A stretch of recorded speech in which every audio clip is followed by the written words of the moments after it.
প্রবাসীদের আইনি সুরক্ষা নিশ্চিত করতে প্রবাসী ট্রাইব্যুনাল গঠনের আহ্বান জানিয়েছেন human rights and piece for বাংলাদেশের সভাপতি অ্যাডভোকেট মঞ্জিল মোরশেদ।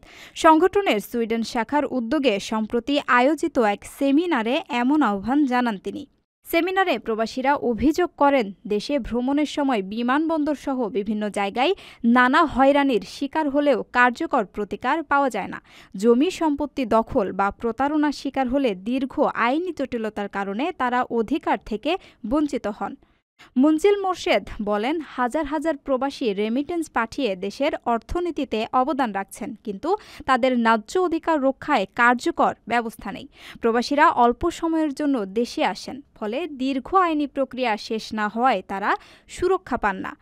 এসব সমস্যা সমাধানে প্রবাসী ট্রাইব্যুনাল গঠন এখন সময়ের দাবি।